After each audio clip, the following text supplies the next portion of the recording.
Press conference करने का। 4 सितंबर को जिस गोवंश को स्थानीय लोगों की सहायता से पुलिस ने छुपाया था, उसका जिम्मेदारी वहीं पे लोगों को दिया गया। 2 दिन तो बीमार गोवंश की सेवा की गई, उनका उपचार, उनको भोजन दिया गया और लाने के क्रम में इतना अमानवीय तरीके से उनको ठूसा गया था कि कुछ गोवंश उसमें ही मर चुके थे ट्रक में। उसके बाद 6 सितंबर को जब गायों को दूसरी गौशाला में अच्छे समुचित संरक्षण के लिए, पालन पोषण के लिए ले जा रहा था और पुलिस की उपस्थिति में ले जाया जा रहा था, तब 25-30 की संख्या में कुछ उपद्रवियों ने ट्रक पे हमला किया और गाय को चुराने की कोशिश की। तब स्थानीय लोग, जो बचाव दल के थे लोग, और पुलिस ने मिलकर उनको वहाँ से हटाया। फिर 10 मिनट बाद 60-70 की संख्या में आए, फिर लगभग 150-200 की संख्या में तीसरे बार उन्होंने आक्रमण किया और इस बार लाठी, डंडे, पत्थर से उन्होंने कार्यकर्ताओं को घायल भी किया और ट्रक को खोल के जबरन गायों को नीचे फेंकने लगे, जिसमें कुछ गाय और बछड़े की मृत्यु भी हो गई है। उसका पूरा वीडियो भी है हमारे पास। तब पुलिस ने कहा, जो सेवा में लगे हुए थे गायों के, कि आप लोग मठ में जाकर अपने जान बचाइए और फिर जैसे इधर का समझ आता है तो मैं आप लोगों को बुलाता हूँ। तो ये लोग अंदर जाके 2 बार तो पुलिस ने इनके साथ ही उन लोगों को हटाया था, तो ये लोग कोई शक नहीं किया और अंदर आराम से चले गए। थोड़ी देर बाद पता नहीं क्या हुआ कि पुलिस ने आके, जो दंगाई थे उनमें भी कुछ लोगों को पकड़ा और जो बचाव दल के थे उन लोगों को भी अरेस्ट किया, जबकि उनको अरेस्ट करने का कोई मतलब ही नहीं बनता है, क्योंकि जितना भी उन्होंने कार्य किया वो पुलिस के संरक्षण में किया। और ये है जिम्मानामा, जिसमें फुलवारी थाना का बोर्ड भी लगा हुआ है, जिससे ये प्रमाणित होता है कि जो भी भाई लोग वहाँ थे वो विधिवत कानूनी तौर पे वहाँ से पुलिस को सूचित करके और पुलिस के साथ गोवंश को गौशालाओं में ले जा रहे हैं। जब आप खुद लिख कर दे रहे हैं जिम्मेवारी और आप साथ में जा रहे हैं, तो आप पुलिस को एक तरफ बलवाइयों को सजा देनी चाहिए थी, उनको पकड़ना चाहिए था, ना कि बचाव दल के लोगों पर आरोप लगा के उन पर उन्होंने संगीन धाराएं लगाई हैं, उपद्रवी है, दंगाई करार दिया।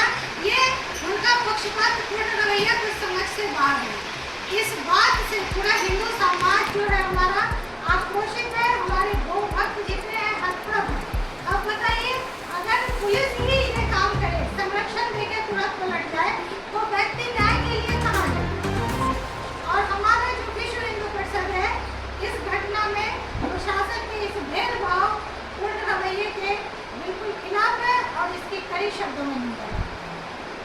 आगे अब आप लोग क्या करेंगे? आगे हम लोग इस चीज़ की लड़ाई लड़ेंगे कि निर्दोषों को इंसाफ मिले। इसके लिए हमें जो करना पड़ेगा करेंगे और जितने उसमें दूसरे तरफ के लोगों को पकड़ा गया है, वो सारे लोग, कोई भी वहाँ के स्थानीय निवासी नहीं है, कोई उत्तर प्रदेश का है, कोई कहीं का है, कहीं का, बाहर से लाके ये प्री प्लान्ड वे में इस घटना को करवाया गया। तो क्या लगता है किस पे शक जा रहा है, कौन करवाया है ये काम? ये मैं स्पष्ट रूप से तो नहीं कह सकती, लेकिन ये सर्वविदित है कि गाय क्या मांस किसको चाहिए, जबकि गौ हत्या हमारे यहाँ नहीं होनी चाहिए।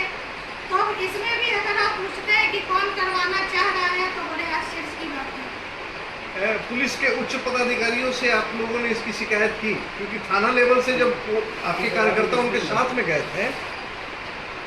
हाँ, हम लोगों ने कुछ बातचीत तो की है और अपना पूरा एप्लीकेशन बना के उनसे मिलेंगे और वापस से केस का सुपरविजन करने के लिए भी उनसे कहेंगे, जिससे जो दोषी हैं उनको कड़ी सजा मिले और निर्दोषों को न्याय मिले। क्योंकि ये एक दिन की बात नहीं है, ठीक है, यहाँ पर गौ तस्करी का मुद्दा है, लेकिन पुलिस की कार्यशैली जगजाहिर है। पुलिस अपने मनमाने रवैये के कारण और अपनी मनमानी कार्यशैली के कारण, चाहे वो बिहार की पुलिस हो या उत्तर प्रदेश की पुलिस हो। हम लोग अभी उच्च स्तरीय समीक्षा के लिए इसकी हम लोग एक आवेदन डाल रहे हैं, क्योंकि कुछ एक दिन की घटना ये है नहीं। ये फुलवारी शरीफ में घटना हुई है, तो वहाँ के थाने के पास आप लोगों ने कुछ आवेदन या वहाँ जो लड़के को पकड़े हैं उसको छोड़े हैं, छुड़वाने का कोई काम किए हैं आप? अभी आवेदन दिया गया है और उनके ऊपर धाराएं लगाई गई हैं, वो काफ़ी संगीन धाराएं हैं। तो उसके लिए हम लोग अपनी कानूनी धाराएँ हैं, तो कानूनी लड़ाई हम लोग शुरू कर रहे हैं। 6 तारीख की घटना है, कल से हम लोग इसके ऊपर थाना में या हाई कोर्ट में, सिविल कोर्ट में जहाँ भी है, हम लोग अपनी कार्रवाई शुरू कर रहे हैं। चाहे उस केस के खिलाफ बेल लगाने की हो, चाहे शासन की बात हो, उसके ऊपर सारी कार्रवाई शुरू कर रहे हैं। एक दूसरे से हमारी भी टीम बैठ रही है, तो समीक्षा की जाँच करने का आवेदन देने वाले हैं हम लोग। और यहाँ पे जो लोकल लेवल के जो राजनेता के मुद्दे बात करें, उसके लिए जाँच पर भी एक समीक्षा करके जाँच की जाए और जो सच है उसको उजागर किया जाए। ऐसे दंगाई कौन है और रक्षक कौन है। थाने में बात हुई हमारी, उन्होंने हमें ये एश्योर किया कि बच्चों को हमने पकड़ के रखा है सिर्फ पूछताछ करने के लिए और उनको छोड़ देंगे, और अलग अलग जगहों पे रखा, किसी को मिलने तक नहीं दिया गया और बिना किसी को FIR दिए हुए। FIR अगर लोगों ने कहा अगर आपने पकड़ा है, FIR किया है, वो दीजिए, वो कॉपी तक उन्होंने नहीं दी।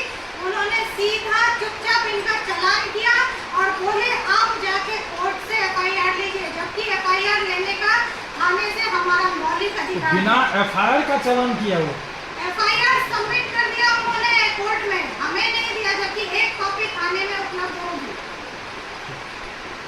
धन्यवाद।